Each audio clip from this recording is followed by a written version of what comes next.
And tonight, massive power cut expected across the nation in the coming days as many power plants shut down due to the closure of the West African gas pipeline from Takrady because of government's failure to honor its obligation to WAPCO. And so from yesterday through today, until government makes payment to WAPCO, it's going to be a very, very serious situation. Details as ranking member on the Mines and Energy Committee warns of doomsday days ahead if the debt situation persists. Now, many Ghanaians express anger, frustration, and disgust as some parts of the country were plunged into darkness Tuesday evening. What, I mean, why? What did we do? Was it wrong for us giving you the power to govern over us? We cannot build as a government and we still want to stay in power. Oh, Ghana, what have we done wrong?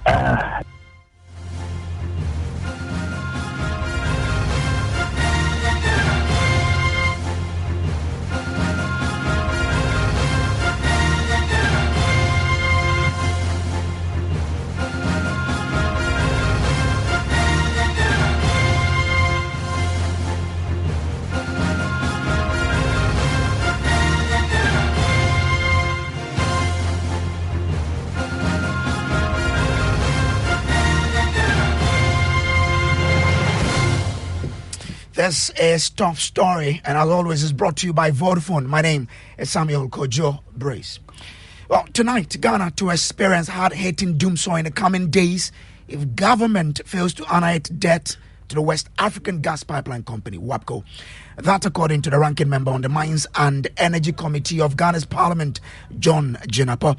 This is because the WAPCO has closed its lines that transport gas from Takrady to Tema Enclave for use by power plants there. This resulted in a shortfall of 500 megawatt on Tuesday evening. Now, as you know, Tuesday's power outage has sparked anger, frustration, and disgust among some Ghanaians. Many callers to the Super Morning Show expressed their displeasure, citing the lack of prior communication and explanation for the widespread outage.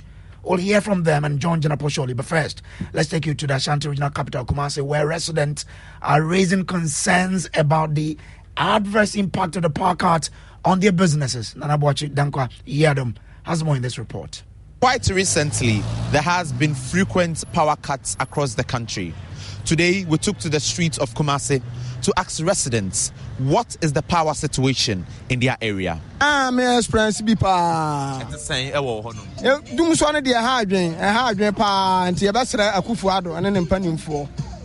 really do experience the power cuts.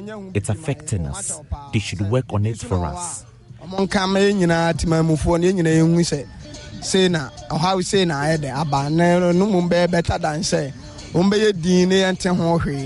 we won't be brainy say, Sheda and Maumre Sebia say a cancer or Sebia. The time to be a Basebia, be a Tuesday, be a Wednesday, be a Thursday, be a bedum nemresi, I could dream mercy. The unfortunate thing is that they don't give us prior notice before the light goes off. We have electrical gadgets which do get affected by the power outage. Our children are home and they need the light for their assignments.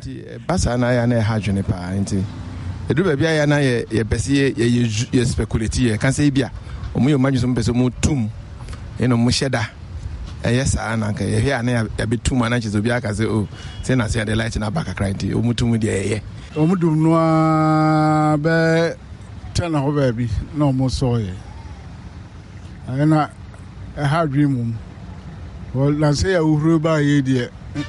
Can I know a call for? Want to me cry and shut them.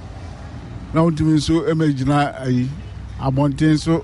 The light goes off and they turn it back on when we are far asleep. It's very worrying. We are unable to work when it goes off. Sometimes it goes off when we least expected it. Now, you're doing. So these are the responses of residents living in Kumasi. They want government to ensure a stable electricity or give prior notice before these frequent power cuts. For Joy News, my name is Nana Boachidankwa Yadom, Kumasi. Well, some callers to the Super Morning Show today expressed anger and frustration about the situation. Take a listen. We suffered a lot. I could not iron my case dress. I have to wake up around 5 and then start looking for a friend's place to go and iron my case clothes before I take them to school. Sometimes we have to get serious in this country. Are they doing it for a fanfare, for somebody to say they are doing well or what? It's annoying. You've borrowed so much than any other government. You've taken more than any other government in the history of our democracy. Yet, look at how poor we are. As I speak, for the last 3 days. Why? Why? What? I mean, why? What did we do? Was it wrong for us giving you the power to govern over us? Come on, this is crazy. And I think we are not angry enough because this government is taking the base of us. And it's about time. We are in 2024, right? Mm-hmm. And I'm just asking myself, so are we going to line up on the 7th of December to give power to people again just to mess up our life for the next 4 years or what? Because I just can't believe myself getting home with all the heat in the rooms. I mean, you can't turn on the AC, you can't do virtually anything. It's really sad. And I think the government should know that it's just a matter of time to make that decision on them. We cannot build as a government and we still want to stay in power. Oh, Ghana, what have we done wrong? It was off 6 p.m. yesterday and it came 6 p.m. and it came this morning 6:30 p.m. Wow. The same thing the leaders are doing. It is red. Just say it is red and then the Ghanaians will empathize with you. But no, you come out, you lie, do CSC, do whatever, do this. You are taking money from us. Sometimes it's frustrating, you know. I don't know. In our country, you pay for something and then you have to beg for it again. And it's very sad. Sometimes I just give up on Ghana because the leaders are not showing the way. So how can we, your subject, what are we going to do? Well, tough times for some Ghanaians there. We can now listen to the ranking member on the Mines and Energy Committee, John Jinapo, who fears a load shedding exercise is imminent. He spoke to my colleague, Emefa Apau. I can confirm to you that indeed the Western gas pipeline has been shut. And it's been shut because of non-payment of gas supply through the pipeline.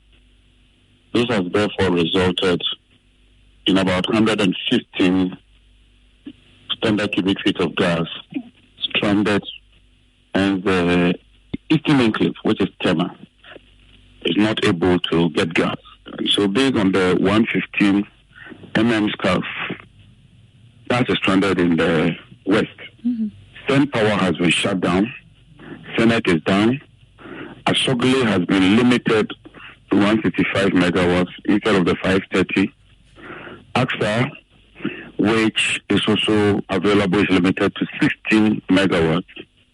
And so clearly, yesterday night, there was a massive load shedding of about 500 megawatts. Today, off-peak, they are shedding about 300 megawatts. And this evening, they will be shedding another 500 megawatts. And so, before yesterday, there were challenges, but those challenges were not as massive and serious as yesterday.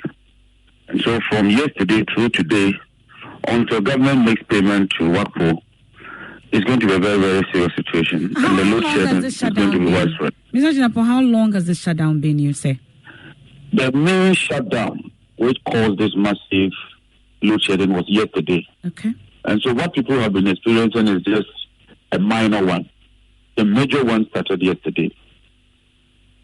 And what then will be the difficulty in making this payment if it's not obvious? It's money. It's money. You recall that this pipeline was shut down because of about $30 million. Government made payment of $6 million and agreed on a roadmap with the West African Gas Pipeline Company.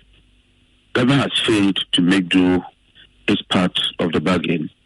WAPCO has sent several reminders to government, but government has failed to honor the debt payment obligation. And so yesterday they were compelled to curtail the supply of gas. And so this is avoidable. this is not an emergency situation. The Minister of Finance has been prompted. They are aware, and if they had paid the money, this unfortunate situation would have been curtailed. So that's John Jinapo, who is ranking on the Mines and Energy Committee of Parliament.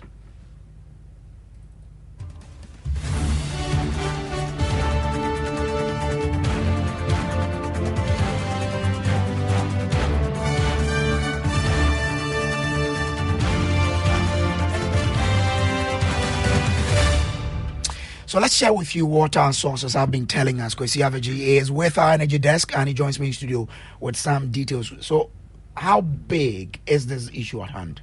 Yes, Kojo, 500 megawatts of energy being shed is quite a huge one.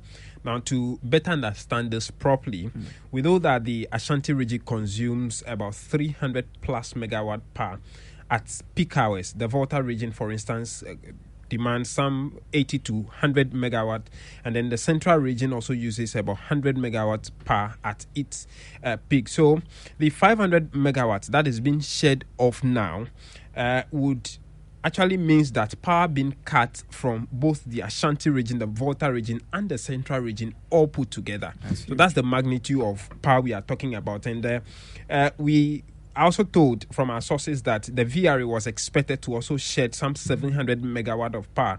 That would have been like taking power off the entire Ashanti region, the western region, and central region, all of that put together.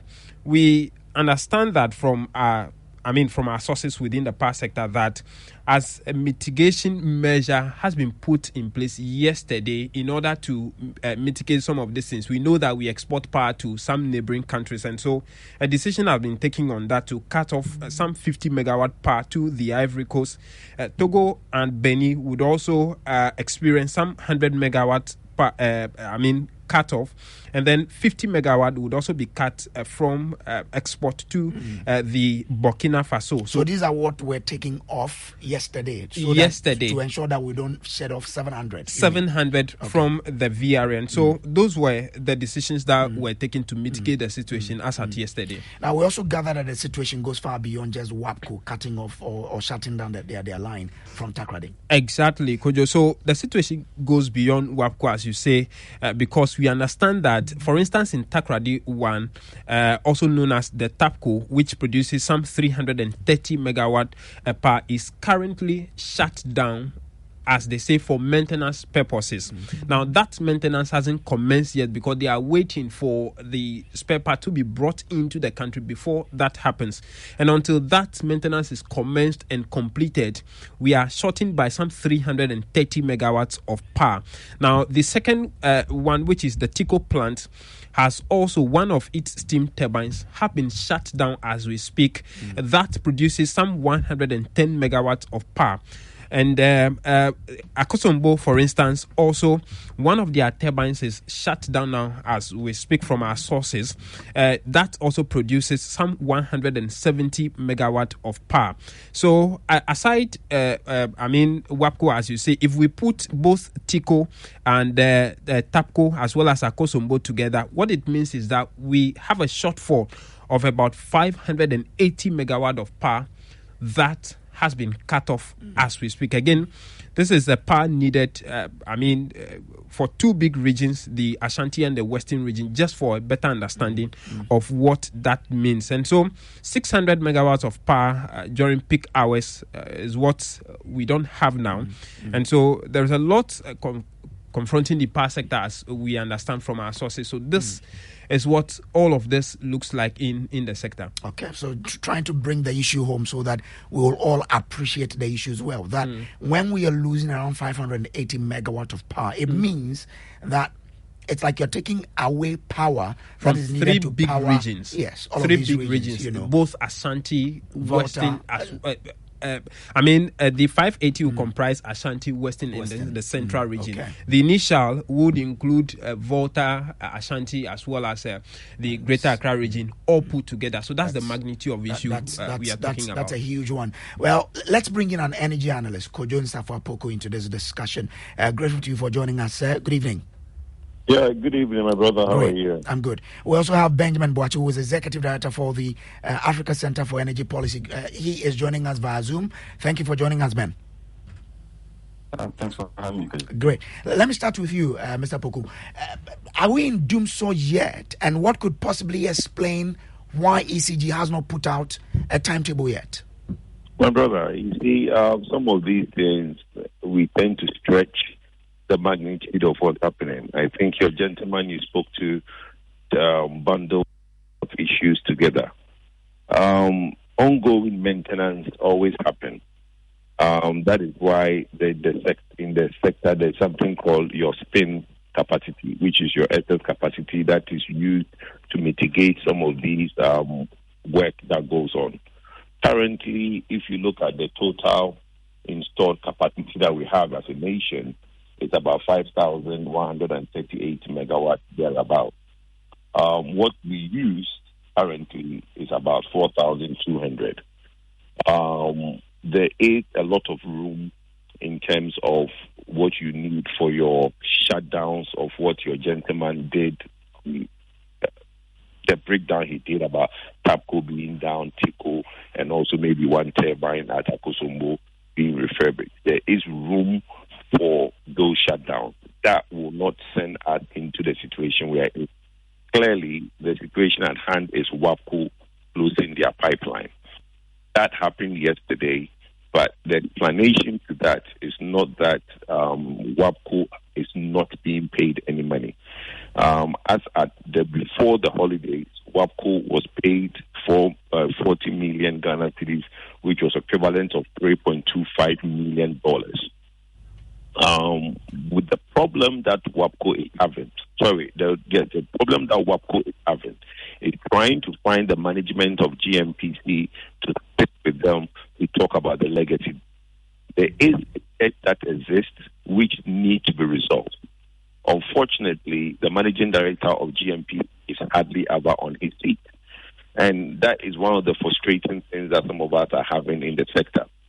We've been basically advocating that government should let the cash waterfall pay WAPCO directly instead of the money going through GMPC. Because the problem and the frustration WAPCO has is the non-communication from GMPC. So a lot of effort is being put in place to mitigate that thing where going forward, if the powers that be do listen to the advice that some of us are given, is that we should let the cash waterfall pay WAPCO directly. Well, last year when this happened, government entered into an agreement with WAPCO. They paid some $6 million out of the debt. See, when you say government, it is GMPC that owes. Because it's a legacy debt and GMPC is a government institution, that is where Ministry of Finance comes in. Okay, I agree. But GMPC paid that $6 million. Well, the GMPC paid that $6 million. They were supposed to honor the debt. Well, Mr. Poku, there were some arrangement agreed between the parties. One, of course, yes, but that is what I'm saying. That please, can I finish? That's what I'm trying to tell you. That it's unfortunate that we are where we are now, because from me speaking to WAPCO, I've spoken to WAPCO today. Okay, their frustration is that there is non-communication. If you agree to terms with somebody, there need to be follow-ups. Okay. Now, the current bills are being paid. Like I said, just before Christmas, they were paid 40 million Ghana cedis, which is $3.25 million. What WAPCO's frustration is the legacy debt, which GMPC is not forthcoming in giving a roadmap on that. Okay. So let's not create the impression that we are in some dire problem. By close of today, with the meetings that have been had from morning and this afternoon, by close of today, WAPCO would have released the gas in the pipeline for powers to be restored. Okay. But what the government is trying to look at is a long-term solution where either the Ministry of Finance will pay WAPCO directly without having to go to GMPC, or the cash waterfall will pay WAPCO directly without having to go through GMPC. That's fine. Let me bring in Benjamin Boachi here. Ben, what's your own reading of the situation at hand? Yeah, because I think it's the same thing, and Kojo is right. It's basically the curtailment of supply of gas from the West, which has caused the problem. But I just want to put on record that these payment issues with WAPCO, government promised to put up that roadmap in October for those payments to be made. It's just that we have not been serious to actually put that roadmap together. What we have to pay WAPCO has to come from ECG. And GMPC can only pay when they have received money to be able to pay them. All right. So if the cash waterfall mechanism is not giving GMPC the money for them to be able to pay to WAPCO, it's not going to happen. I've seen letters and communications and exchanges from GMPC and WAPCO, which suggested that in December, WAPCO gave us the warning that if we do not pay by 8th of January this year, they're going to suspend transmission of gas. And GMPC responded to that, indicating that they work with ECG to be able to raise the money to be able to pay them. That hasn't happened. All right. So essentially what it means is that we are not raising enough money to be able to pay WAPCO. And it's not only outstanding balances, it is also recurring accumulation, because every month we're supposed to pay WAPCO about $7 million. All right. So if you go once in a while and put in $2 million or $1.5 million, it's not going to cut it. You need to have a proper arrangement that allows payments to be made to them. And that's what we have failed to do, for which reason the curtailment actually happened. And today, the balance has actually grown to $24 million. Someone we need to put that. People will ask, we've always been around this whole finance issue. Why are we not able to get it right in terms of getting the needed resources, financial-wise, to deal with the issues that we have with these, WAPCO and the other IPPs? Because we are doing politics and not business. Power is business. All right? We need to get people to be doing the business side of things and isolate it from the politics.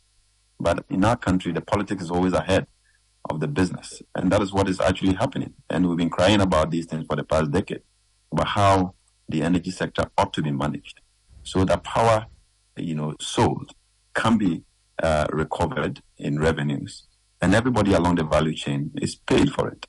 Right? But you always have politicians promising to keep lights on, promising to bring power generation systems, promising to invest in transmission. When power is sold and is supposed to be recovered and invest in the power sector, and also guarantee that those who are putting their money in the sector would actually get their money back.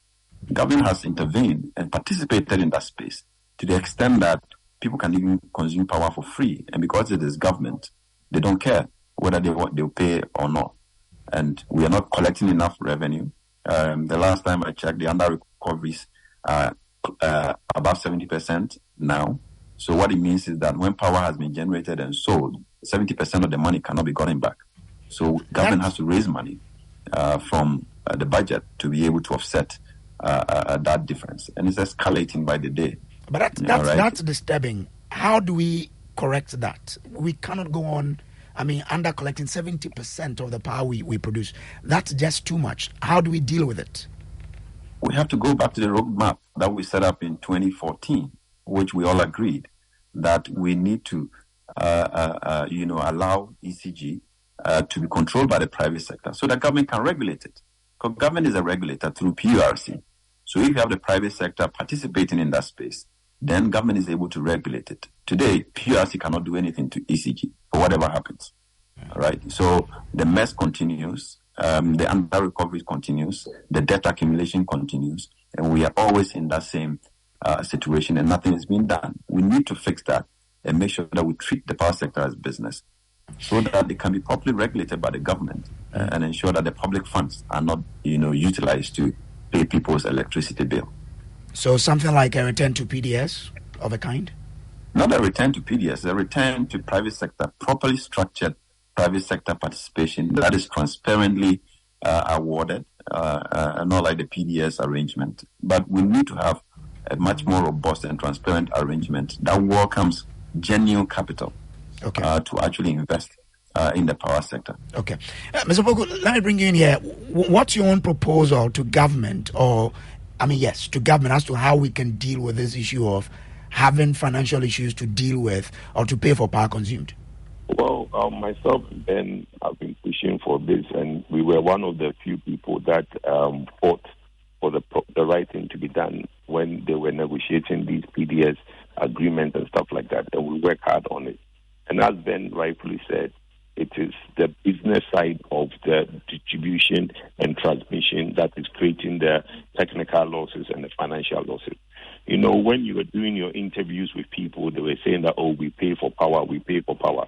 Look, until recently, we were not doing full cost recovery for electricity. It's only recently that PULC actually used the right statistics to basically do full cost recovery. But the legacy debt is what everybody needs to talk about. It's already there. I've always said that as a country, if we don't pay for electricity in tariffs, we'll pay for it in taxes. Because the government does not do magic and conjure money. It is a closed loop. So, like we have all been saying, the private sector participation is the best way to go because the commercial losses is about 19%. If you are able to now run ECG as a business where you are basically closing all the loopholes and basically the ECG workers are doing the revenue mobilization. And we should give due to our brother Dubek, who has recently been going on a lot of revenue mobilization ventures that he's collecting money. But it's not enough, okay? ECG has a lot of loopholes that still need to be closed. But again, when the public is crying that the government is not doing enough, when you go down to the root cause of the problem, it is really not the full recovery that the government in the past has been said, politics of not charging what we need to charge. Okay, so we are all as citizens have been part of the problem. Okay. I mean, we've not paid what we're supposed to pay in the past. It's catching up with us. The right way forward is it that we can pile it on soon. It will be difficult in this hard time to get Ghanaians to pay more. Okay. But the right thing to do is for government to find ways to raise money. And how do we raise that money? In taxes. Because nobody can bring the money from outside. So, like I'm saying, the current situation is being dealt with, okay? By the close of today, that WAPCO pipeline will be restored because there's a lot of high-level intervention going on. Okay. And going forward, I think that what the government will do is to look at a proper roadmap, taking it from PMPC and being dealt with at either Ministry of Finance or ECG level. Okay. You made mention of, taxation. Now, we have cited a letter from the Finance Ministry on the implementation of value-added tax on the supply of electricity above the lifeline for residential purposes. I want to read a bit of it. Hold on for me so you can come in. Aviji, what does the letter say? Yes, so it's actually saying that the implementation of government's medium-term revenue strategy and IMF-supported post-COVID-19 program for economic growth, through that the are going to charge some VAT for residential customers for electricity above the maximum consumption level specified for block charges for lifeline units in line with the quoted section there. And they are expecting both the ECG and NEDCO to liaise with the GRA to ensure that this is implemented effective January 1, 2024. Okay. And all of these taxes, when collected, are supposed to be returned to government through the GRA, not to be kept by the two-power distributors. Okay, interesting. Mr. Poku, is this what you are talking about? If you can do this for me, 30 seconds. But for this particular letter, it's been, for me, my checks, it tells me that it's been stepped down and it hasn't been implemented.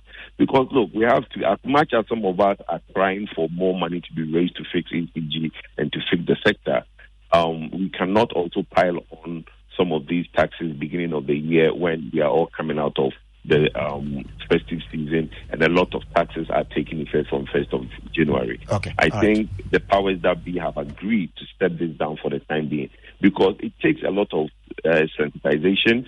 Even the ECG software needs to be updated in the way they calculate the non-lifeline for the residential. So it's not going to be implemented immediately. There's a lot of consultation going to go on before it is implemented. But we can all agree that when we need money to fix something, it would have to come from tariffs of taxes. Okay. Right. But for me, I think the timing is wrong. It's a wrong time to introduce more VAT on electricity at this stage. Okay, thank you. Ben, what do you also make of this tax? No, okay, I also saw it just today, and I thought, the same way, that it was not going to generate more revenue. What we've seen and trended over the period is that the more you adjust the tariff, the more people evade it. Because we don't have the systems, we haven't built a much more robust system in ECG that allows, tariff to be collected. So the leakages deepens with these introductions. So when I saw it, I thought, again, we're going to lose more revenue by trying to pile up more on the bill rather than collecting from those who are not paying and blocking the leakages. All right. So if it's been stepped down, it is the right direction. Okay, thank you very much. Thank you, gentlemen. Kojo Poku is an energy analyst, and Ben Boache is the executive director for the Africa Center for Energy Policy, ACEP. This has been Top Story. My name is Samuel Kojo Brace. Up next is Newsnight with MFA Apau.